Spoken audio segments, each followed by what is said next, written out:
and welcome to another Mallee meetup. This time we're at a paid event at Bidston Lighthouse. Can't wait. We're getting a guided tour and the day spent with Stephen and his wife Mandy, and we've got a fantastic day for it.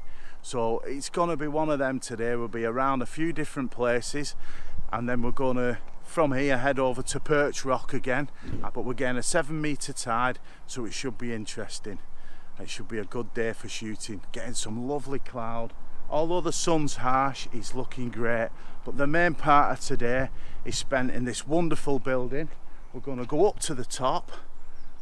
Stephen's going to tell us all the history, everything about it. I'm really excited for this because he's just put the flag up. Cut B-roll. Say there.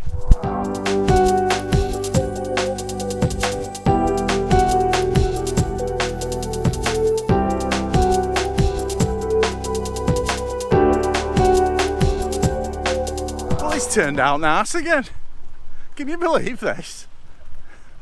It's happening. It's happening. Got a few here already. Got Mikey, Jackie, Stephen, Mike. John Starkey. You'll see him more, I reckon. I think he's as loud as me. And our friend Tony, the gladiator, I like to call him. So you're looking forward to this, Jackie? Yes. She's looking forward to this. And then Perch Rock after, so she can get her feet wet. Yes. Look at that. Mallee, John. No, You're right, cocker. John, Mallee, no, that's wrong. No. Sorry, Jackie, John. Oh, there's Jackie. There you go. We'll leave it at that now. John, I've got a feeling he might take over today. Oh, me? No. Fantastic photographer. Go and check his stuff out. I'll leave you for now. We'll do the tour. I'll try and film as much as I can, but it's going to be a fabulous day. So hope you all enjoy it there. Remember, like, subscribe and all that business and shenanigans. And it should be absolutely spondecking. Enjoy. See there. This is like a proper menagerie of just wonderful objects and history. Isn't it wonderful, this?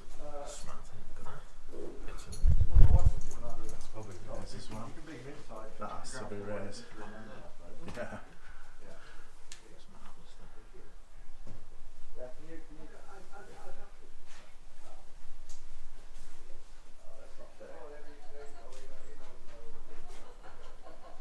Here, the kind of lighthouse optic they use in the 21st century, fairly low powered. LED affairs. That's the same size I have on Hilby Island. See how it's working together with the outer wall? Yeah. To support these 13 massive stone slabs, which in turn hold up the lamp room, because the lamp itself is very heavy. So the stairwell is of load bearing. So you've got maybe 13's an unlucky number. There's certainly a flat roofs are notorious for water. In a couple of hundred yards directly beyond it, we're called the sea lights. And 2 other lights over in Hoy Lake called the lake lights. So, and here's what they did. So here's a sea chart of Liverpool Harbour in 1764. So there's Wirral, north is at the bottom. There's Liverpool and the Mersey, and there's the D, and Chester's up here somewhere. In those days, there were 2 main sea routes into Liverpool. The one in blue, through the Formby Channel, was quite treacherous. Ships were often being wrecked. So most shipping came through the Horse Channel and Rock Channel. And the way the ship's captain knew he was in the Horse Channel was to get the 2 sea lights lined up straight ahead. As long as he's got them in line straight ahead and he holds that course, he knows he won't run aground on the sandbanks of Hoyle Bank or Burbo Bank, where the wind farm is. If the lights open up, he needs to correct his course to bring them back into line. At a certain point in this passage, the 2 lake lights come into line to starboard. At the point where the 2 lines cross, the ship is at the mouth of the Rock Channel, and if conditions are right, he can venture through the Rock Channel around Black Rock into Liverpool itself. Sit up in his book, and if this one is paid for, he fishes out a certain flag from his stock of flags, hands it to the boy. The boy's got 11 minutes to run along Bidston Hill, reads the right flagpole, hoists that flag, so that people working for the ship owners can see their flag is flying on Bidston Hill. Just add the warning if you fear the heights, which you know I am.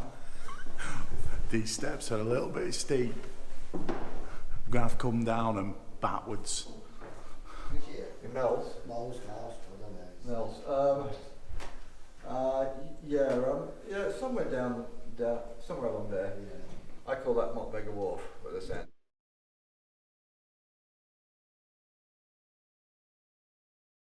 In the centre, that you bounce off the windows, arrive back at your ears, having travelled the same distance. They arrive back in phase and reinforce each other. As soon as you go off centre, the refractory waves arrive back out of phase and tend to cancel. And you get this kind of amplification effect, as if you're talking through a microphone, and someone's put a tiny Bit of reverb. on it. Yeah, yeah. Gordon's alive. There you go.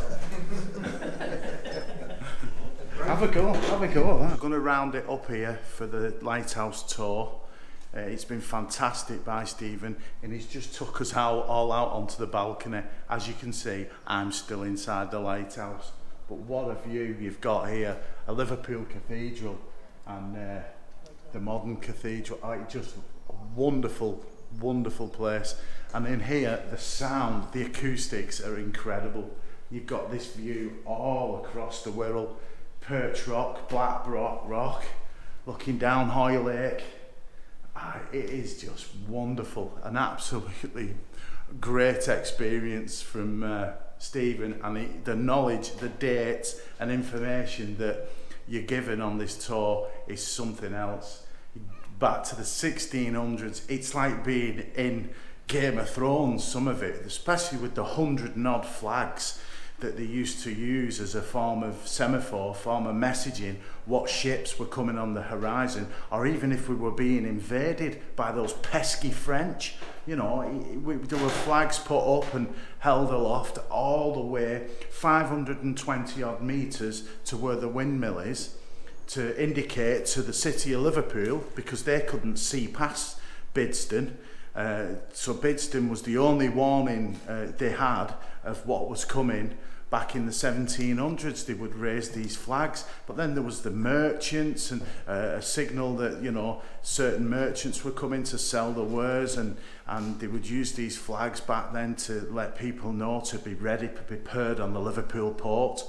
And just the whole history and the story that Stephen's given us today is remarkable of how things were done back then, even to the point of the first parabolic light, and the idea that they couldn't bring up tons of coal to make the light to be strong enough to get a 2-mile signal and light out to the coast. So there was modern inventions created in the 1860s that would give people, that would transform lighthouse across the world. This lighthouse was one of the first, right? So on all that bit of a message for you there, I'm going to leave you and attempt to go outside and get some shots without pooing my pants. Right, spondecking. Raymond McBride gave me a pano of the shot at Bidston Lighthouse to raffle off for everyone today. There's 9 of us with me, and I've just done a randomiser, and Stephen Ballum's won the picture. What have you got to say, sir? Is it the shell? That one's for you, Alan, done it. It's not a picture of Brilliant. the shell. Fantastic. Fantastic. Made up. Yeah. Get it out if you like in a bit.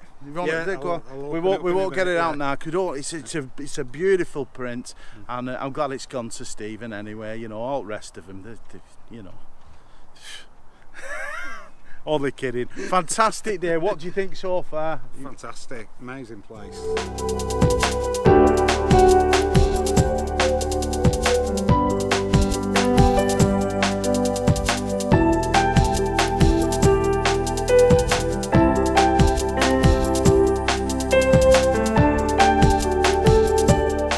End this part of the vlog now.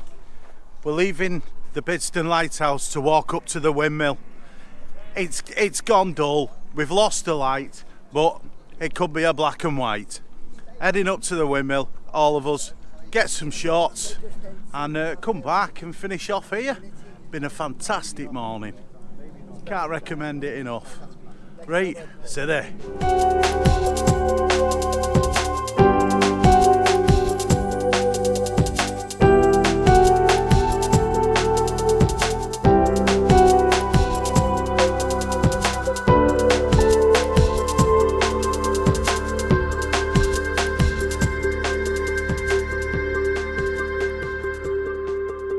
Walking up to Windmill. As John's just pointed out, as knowledgeable and memory like an elephant, the path we're walking would have been the 500 metre path I mentioned earlier, where the flagpoles were posted to warn Liverpool when the ships were coming.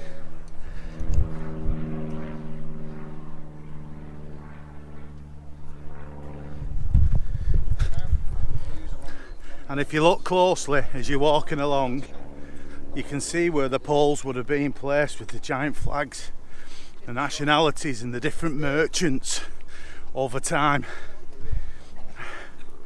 You know, we're going back 300 years here. 300 years of history. Wonderful. Right, ladies and gentlemen, we're getting down in the undergrowth again. Grapple me grape nuts. Off we go. What we've done, we've framed the windmill with these oak trees, cute little young uns. I've set up an exposure. We're already composition, ferns are the foreground object. We've got down low and I'm using the actual leaf of the fern as a leading line. It's pretty, it's quaint, but I think it's the only shot I'm going to get today of here. Because the sky, it's gone flat, it's gone grey, and we're not feeling it. But tide's coming in soon at Perch Rock, so I know we're going to get some excitement. But for now, I had to get the windmill shot. Had to. I'll just show you.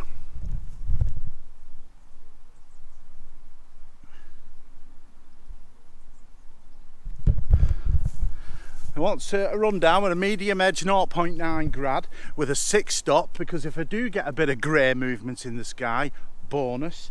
And then we're shooting at 16mm, wide as we can, and as usual f11 20 seconds.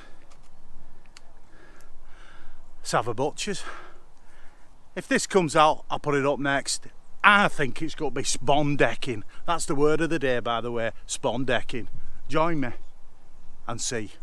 Here we go.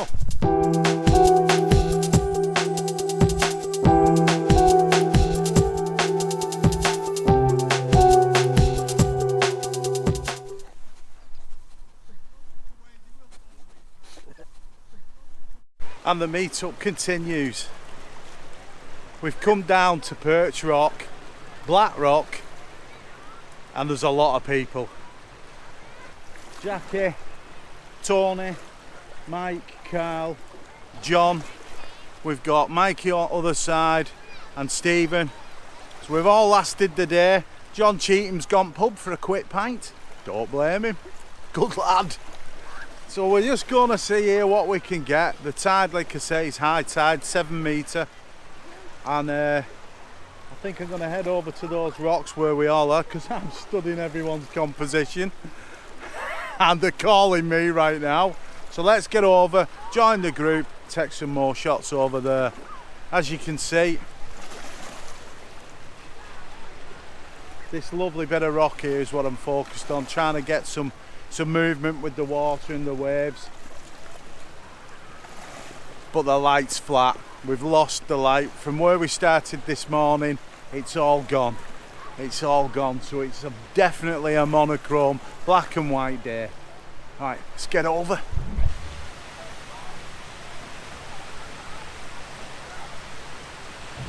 It's got to be a short one, this. Aye. They're all going. I'm not going nowhere. No, did you hear that? Mikey's not going. Tony's not going. He's whinging about water on his filters. He don't realise they're nano-coated. Nissy, the filter for you in the all-weather conditions. And then we've got Steven. John's going without. He said he's not had a shot all day. Come here, extreme close up. We've got to keep this nice for kids, by the way. You're right, Say a me few duck. words. What you got to say? Let us know. What have you thought about today? How's it been? Meeting Mally and the lads were champion. For photos, rubbish. Oh, oh, gutted. The light's gone. Yeah, we have lost the light, and it lost the light. ain't great. It ain't great. So he's driven 160 miles for a picture of me in a lighthouse. I'm gonna hang it over in the fire, keep the kids away. Right. From a sunny New Brighton. Let's put Cat right way around for them. There. From a sunny New Brighton, where we're wet through, although they're all trying to point out now, I've seen it myself, it's going to happen. It's going to happen. We're going to get a sunset. My arse. Right, so if you like what you've seen today, all of us, the gang, at Bidston Lighthouse are now getting absolutely soaked at Perch Rock. Give us a like, subscribe and hit the notification bell if you want to see some more. There's only one thing left to say. What are we going to say, fellas? City!